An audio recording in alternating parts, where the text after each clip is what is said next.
Welcome sa Sambingay sa Kristohanon, part 7 sa atong series, mahitungod sa kamatayon. So karon guys, dalon na sabtamo sa storya sa usa ka apuhan ug sa apo nga nagistoryanay sila. Kining usa ka apuhan misulti sa iyang apo ug ingnan niyang apo nga dong. Si Lula namatay man to si Lula nimo bag-o pa manggilubong. Unya mubalik man to si Lula nimo adtua dito sa kusina. Unya ang abuhan ikatag ang mga abo dito kay si Lula ni mumubalik rong tuang gabi unya pag makakita gani kag tunob dito kana imuha na ng Lula nibalik na imong Lula.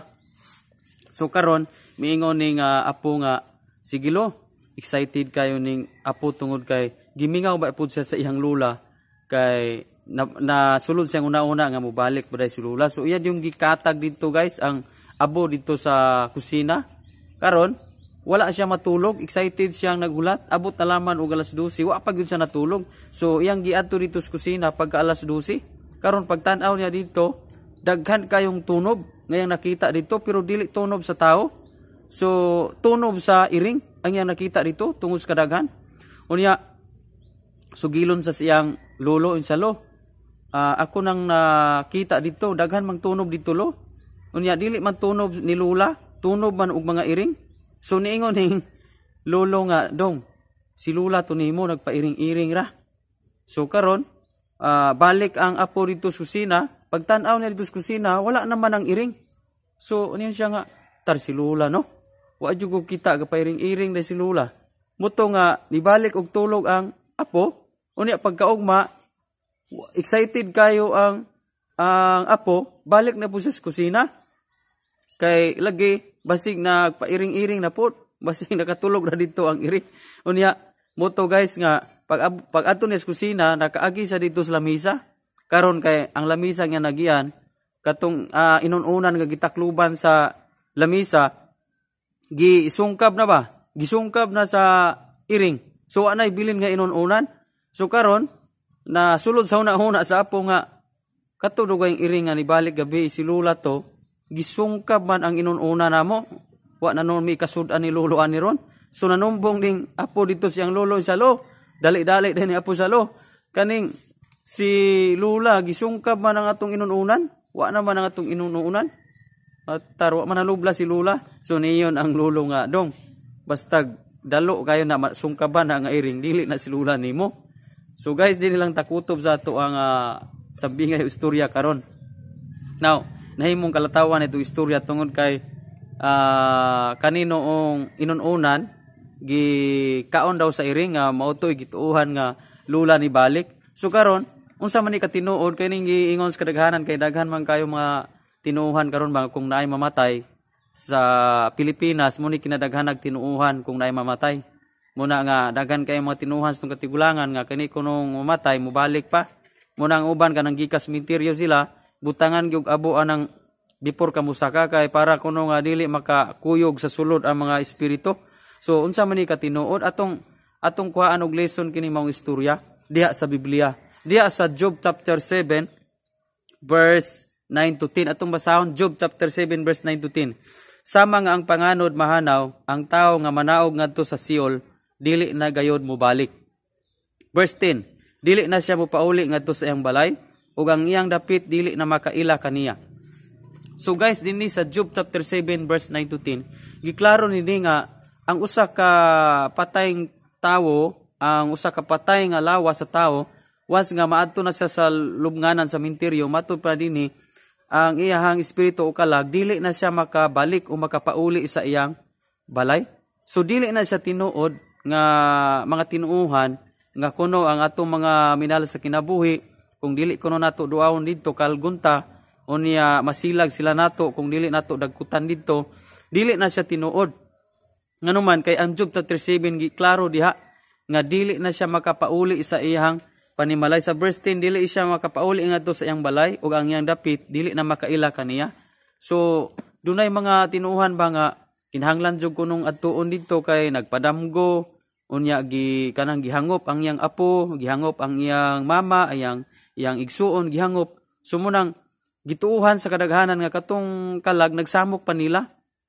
Katong kalag sa mga taong namatay, gituhan sa kadaghanan nga nagsamok pa. So dili na siya tinuod mga igsuon, wala gyud kalag nga mobalik sa panimalay. Uwat lamang na nasa demonyo kay kung unsa po atong tuuhan, sakyan po na sa yawa. Ang yawa na minaw ra kung unsa atong tinuuhan, sakyan po na siya mo nang dili tabas-tabasta nga mutuo niya na kay kung once nga imong tuuhan na siya, sakyan po na sa kaaway. Kay niyon ang Biblia sa ikaduhang Korinto 14:11 ba na siya nga o unang Korinto 11:14 nga nagaingon din na nga dili katingad-an nga bisan gani Satanas pwede siyang makahimo, pwede siyang mahimong anghel sa kahayag. So pwede siyang mo gamit og hitsura sa imuhang minahal sa kinabuhi nga namatay, pwede nang gamiton ang naong ato aron nga ilaron ka nga kuno ni balik ang maong kalag atong namatay aron nga magpabilin ka sa maong pagtuo. So usa ka na kailad sa demonyo, walay patay nga mibalik oy, og walay patay nga nasilag. Kanang gituuhan sa kadaghanan nga once kuno mamatay ang tao, ang kalag magasuroy-suroy pa diya sa kawanangan, no? Tulog ka adlaw magsuroy-suroy pa ng kalag sa maong namatay, dili ka na tinuod. Kay matod pa sa Ecclesiastes 9:5-6 nga ang namatay nga tao, no? Wala na siya labot sa kalihukan sa mga buhi. Unya ang katong namatay matud pa na dinha, natapos na uban kaniya ang gugma, kaibog o kasilag. So nay pulong diha nga kasilag.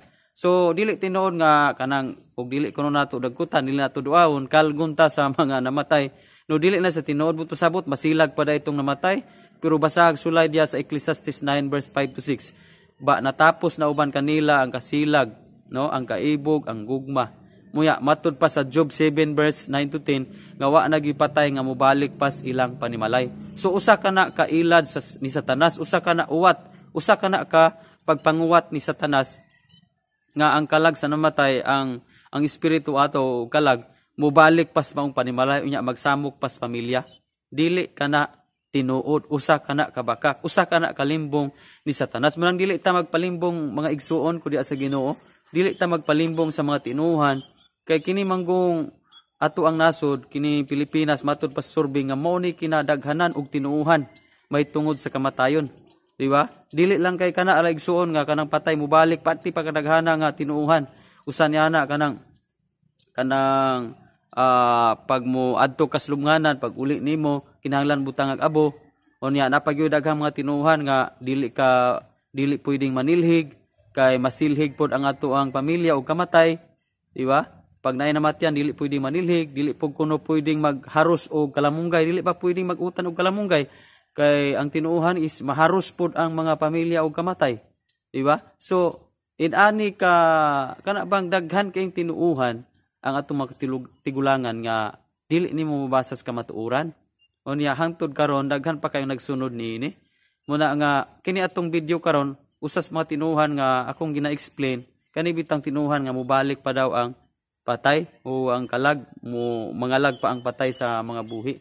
So ako ning gigamag video para pagpamatuod adunay bersikulos Biblia Job 7:9-10 nga di nagyod mobalik ang patay.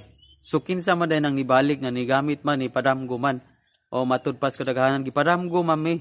So nakita mo ginamo sa damgo, mao magito hitsura, gikapi lang ang namatay, gikopya lang ni Satanas, no? Kay pwede makausab sa Satanas, pwede siya mahimong anghel sa kaayag. So naa siya gahom nga pwede niyang kapihon ang mga itsura sa mga namatay natong mga minahal sa kinabuhi, kay aron nga mailad ta niya, aron malimbungan ta niya nga magpabilin gyud ta sa maong tinuuhan nga walay sukaranan diha sa pulong sa Dios. So guys, dinhi lang ta kuto pupuli nga nakahatag kitang mga impormasyon may tungod sa mga tinuuhan, sa mga katigulangan nga dili angay natong sundon kay wala kini igong prueba sa kamatuoran. So kung na-bless ka ning mga istorya, paki-share lang aron daghan ko nga masayod ini nga mao nga video. O niya kung bago pa kani nga channel, ayaw kalimot sa pag-subscribe para updated ka sa daghan pa natong mga istorya o sambingay sa Kristiyanon nga dunay mga moral lessons sa kinabuhi. O niya guys, mao ni ato ang part 6 sa ato ang istorya about sa kamatayon nga series. So God bless, kita-kita napunta sa next video. Glory to God. Pwede ra po nimo ni i-click dikta, daghan pug kang makutlo nini.